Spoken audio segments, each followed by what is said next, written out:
you're not going to believe. Traffic police in Bomet County are under scrutiny after one of them grabbed keys from a driver of a Toyota Probox car and reversed it into a ditch in a dramatic incident sparked by an alleged bribe demand.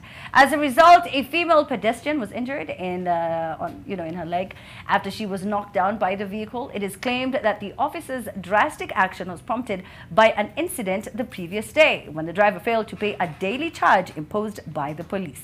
Now, I don't know if any one of you guys have relatives or friends who are in the transport industry. Do you know anyone? Yep. Transport, and I think the other one that I know of is people who have liquor businesses, right? So you have a liquor store. Yani, the number of people who come to visit you every other day. Oh, yes. It is ridiculous. Yeah. And it's the same with transportation, where you know you have to pay a certain amount every single day. Yeah. Whether you've made profit, whether you are making losses, and it's just, man, it's not right. It's not right. Kwach? I think first I want to say that I have two incidences I want to share.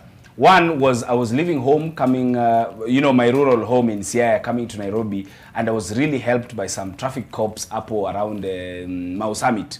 And this has happened to me a number of times.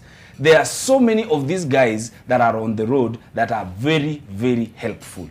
It is these bad apples in the basket that are making their name really bad. And coming from a service that has, each and every year has been ranked as the most corrupt, unit in the country, we really cannot find it really hard to defend you. There are so many of you that are doing a good job. You're helping us. You're the reason why our roads are moving. There was a day up at Tao when for a single day, traffic cops were told to get off the road.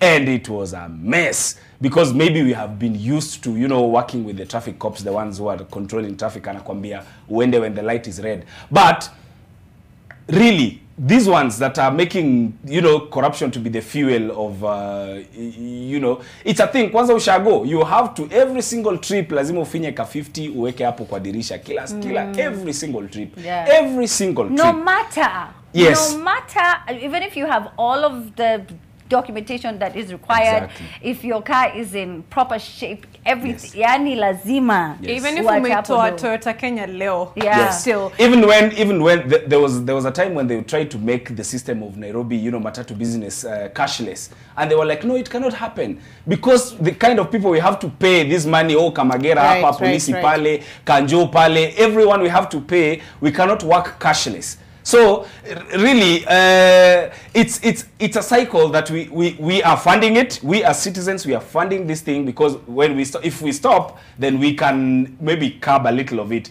But if you do not give this bribe, then you're going to be caught up. Safari ulifa kwenda. I was stopped a record 26 times when I was coming from Tana River to Nairobi. Why? 26 times. Why? I do not know.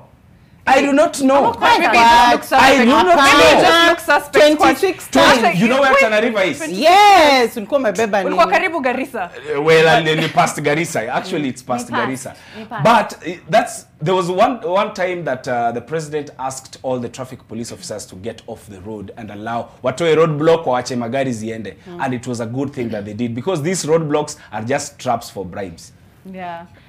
They also have some good in the sense that, drug traffickers are a bit more cautious because the roadblocks are there. I've been in Eastlands for a while, and there was a time, Jogo Road, people would just get into the matatu and you're jacked. That story died when they started putting roadblocks uko Rabai. Yes. So they actually do good. The problem is, just as you've said, a few couple of rotten apples spoil the whole bunch. But in the general feedback that we get, it's more of a lot of rotten apples. And maybe in your case, it was more of the exception than the rule. Yeah. I hope justice will be done.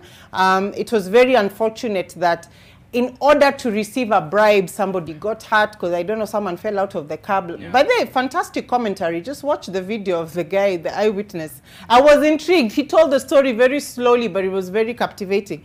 And it's unfortunately that somebody got hurt. Yeah. But again, we've talked about Agenda 4 police reforms. Yeah.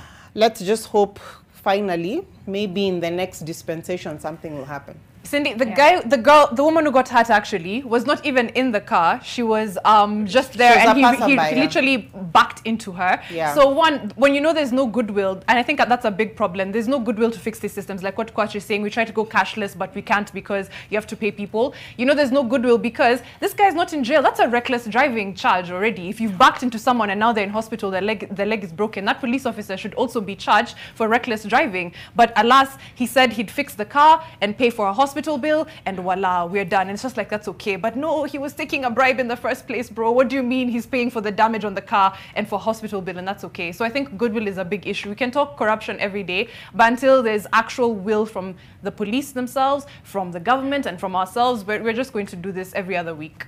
So this bribe of like 2-3K has cost him all this. A lot more money, isn't it? Yes. Yeah. It's a lot. It's a lot. Also, how angry do you have to be to reverse into a ditch just out of spite? You know, like we were just saying earlier, you don't know what someone is going through. You don't know what's going on in their lives. Excuse me. So they're upset, they're mad, and they're going to take out that anger on you. But shout out to the cops on Kiambu Road. They don't, you know, we used to have roadblocks at night, and we don't have them anymore. I don't know what happened, but they've saved me a couple of times because unfortunately, when I finished the show, or fortunately, it's very, very late. So when I leave here at 2 or 3 o'clock in the morning and you're driving as a lady, it's pretty scary, and the cops have saved me a number of times. Kwanza, yani when I drive, I'm just that guy who goes, I'm that chick who goes, because it's scary to drive at that hour, and people are just there standing on the road. You don't even know what they're doing. Yeah. But thank you so much to all the cops that are actually, you know, out there to help and take care of the citizens.